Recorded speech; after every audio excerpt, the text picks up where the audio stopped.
ನಮಸ್ಕಾರ ವಿದ್ಯಾರ್ಥಿಗಳೇ, ಈ 55 ದಿನಗಳು ನಿಮ್ಮ ಬದುಕನ್ನ ಬದಲಿಸಬಹುದು. ಈಗಾಗಲೇ ಸರ್ಕಾರ ನೋಟಿಫಿಕೇಶನ್ ಮಾಡಿದೆ. 3091ಕ್ಕಿಂತ ಹೆಚ್ಚಿಗೆ ಹುದ್ದೆಗಳು ನಿಮ್ಮ ಮುಂದೆ ಇದಾವೆ.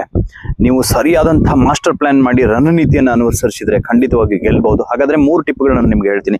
ಮೊದಲನೇದಾಗಿ ನೀವು ಪಠ್ಯಕ್ರಮವನ್ನು ಅರ್ಥ ಮಾಡ್ಕೊಳ್ಳಿ, ಸಿಲೆಬಸ್ ಅನ್ನ ಡಿವೈಡ್ ಮಾಡ್ಕೊಳ್ಳಿ, ಜೊತೆಗೆ 5 ವರ್ಷಕ್ಕಿಂತ ಹೆಚ್ಚಿನ ಪ್ರಶ್ನೆ ಪತ್ರಿಕೆಗಳನ್ನ ನೋಡ್ಕೊಳ್ಳಿ.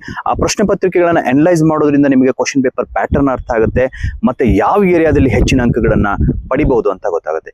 ಇನ್ನು ಎರಡನೇದು, ನಿಮ್ಮ ಮಿದುಳು ಮತ್ತು ದೇಹದ ನಡುವೆ ಬಹಳ ಬ್ಯಾಲೆನ್ಸ್ ಮಾಡ್ಕೊಳ್ಳಿ. ಯಾಕಂದ್ರೆ ಈ ಪರೀಕ್ಷೆ ನಿಮ್ಮ ದೈಹಿಕ ಸದೃಢತೆಯನ್ನು ಮತ್ತು ಮಾನಸಿಕತೆಯನ್ನು ಎರಡನ್ನೂ ಕೂಡ ಟೆಸ್ಟ್ ಮಾಡೋದ್ರಿಂದ ನೀವು ಮುಂಜಾನೆ ಸಮಯವನ್ನು ನಿಮ್ಮ ದೈಹಿಕ ಸದೃಢತೆಗೆ, ತಾಲೀಮಿಗೆ ಬಳಸಿ ಮತ್ತು ಉಳಿದಂತಹ ಸಮಯವನ್ನು ಕಠಿಣವಾದಂತಹ ಅಭ್ಯಾಸಕ್ಕೆ ಬಳಸ್ತಾ ಇರಿ. ಇಲ್ಲೇ ಗೆಲುವು ನಿಮ್ದು ಅಂತಂದ್ರೆ ನೀವು ಓದಿರುವಂತಹ ಆಳವನ್ನ ನೀವು ಅರ್ಥ ಮಾಡ್ಕೊಂಡಿರುವಂತಹ ರೀತಿಯನ್ನ ಪರೀಕ್ಷೆ ಮಾಡಬೇಕು ಅಂತಂದ್ರೆ 100 ಅಂಕಗಳ ಒಂದು ಮಾಕ್ ಟೆಸ್ಟ್ ನ ತೆಗೆದುಕೊಳ್ಳಿ. ಅಲ್ಲಿ ನಿಮಗೆ ತಪ್ಪಿಲ್ಲದೆ OMR ಅಲ್ಲಿ ಯಾವ ರೀತಿ ತುಂಬಬೇಕು ಮತ್ತೆ ಕ್ವಶನ್ ಗಳನ್ನ ಸಮಯಕ್ಕೆ ಸರಿಯಾಗಿ ಯಾವ ರೀತಿ ಅಟೆಂಡ್ ಮಾಡಬೇಕು ಅಂತ ಗೊತ್ತಾಗುತ್ತೆ. ಇದು ನಿಮ್ಮ ಮೊದಲನೇ ಗೆಲುವಾಗುತ್ತೆ.